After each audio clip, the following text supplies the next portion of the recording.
I love my life in Singapore. It's so full of exciting things. I almost had a heart attack on Saturday. My husband fell down on Sunday, but more of that later. Let us go through what interests me about Singapore during the week.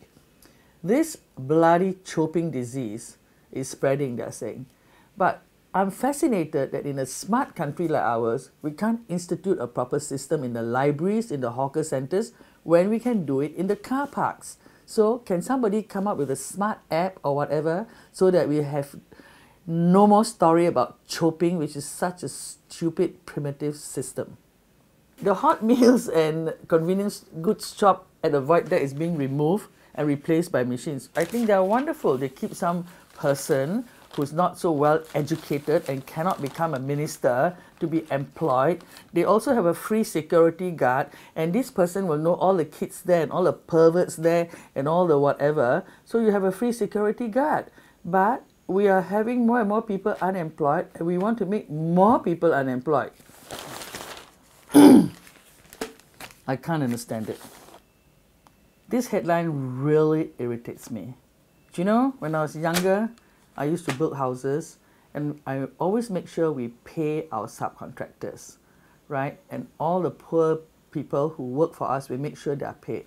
So when I see a headline like this, subcontractors seek to recover 5 million for work done at T4, I feel really sorry that they're all Singaporeans, and the two main contractors are, I think, not Singaporean, and they're doing a job for the government.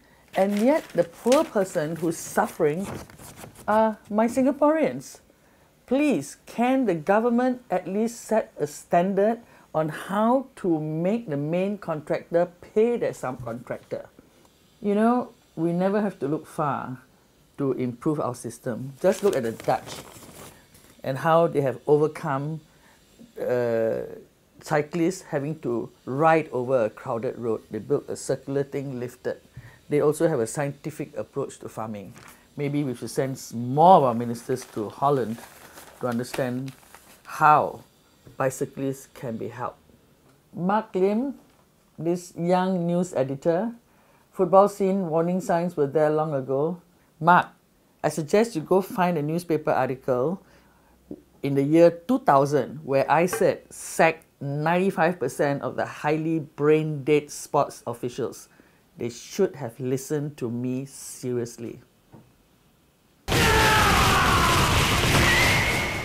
Use one more word, I'm going to stab you. Excuse me? No, it's enough. You say fuck you, you say you fuck No, it's enough.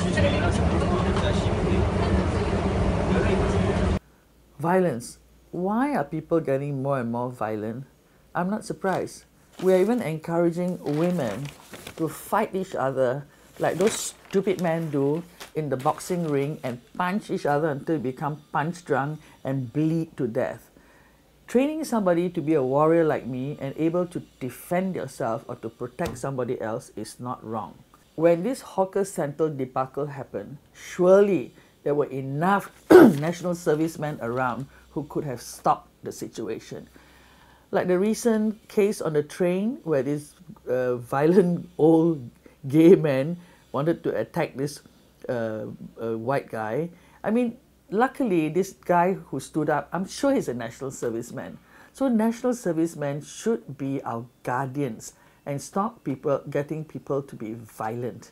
Stop promoting violence, even amongst women. All I can say about our education system is that we are wasting more and more money because obviously they don't know what they're doing.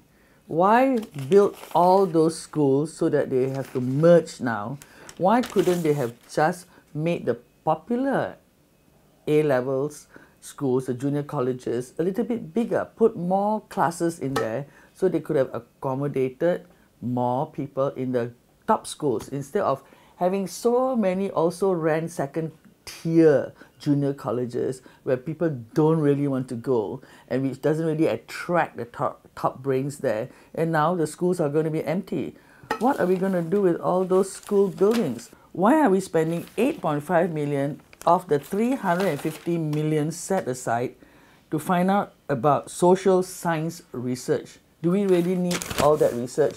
Just ask the pioneer generation how they brought their children and grandchildren up, and they're all doing well. The ones not doing well are from broken families.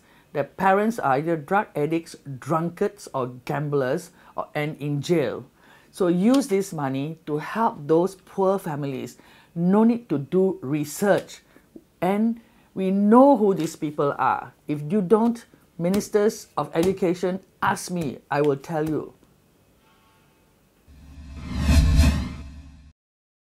Impersonation scam reports. You know why?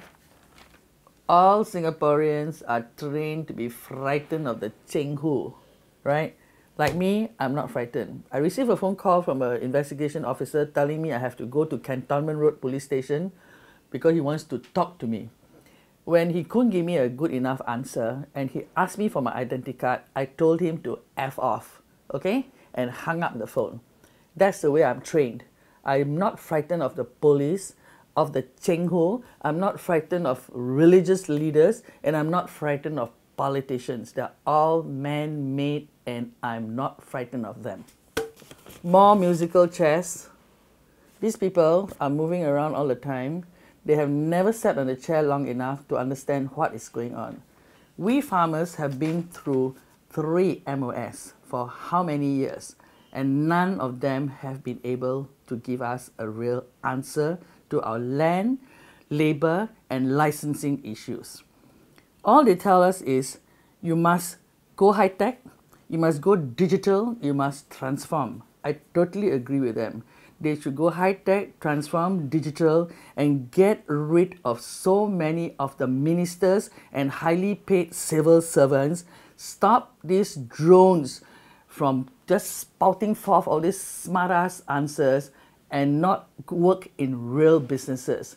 We are becoming a place for prostitution, gambling, money laundering, drugs, and ammunition. Cut out the crap. Bring back the real politician instead of these people pretending to be politicians when they're no better than pimps and prostitutes. I hope my husband and I can live till 80 or 90, but if I drink that hot ginger tea with so much red dates in it as I did on Saturday morning, I'll probably have another experience of having a heart attack. So don't drink very hot ginger tea with many red dates in it. My husband went for a walk instead of resting after lunch, promptly fell down in the garden, cut himself badly. So I'm going to convert my entire farm into a pandan garden because it's very safe, he won't fall down, and we will be the biggest organic pandan grower and make pandan cake. I think this is such an excellent idea.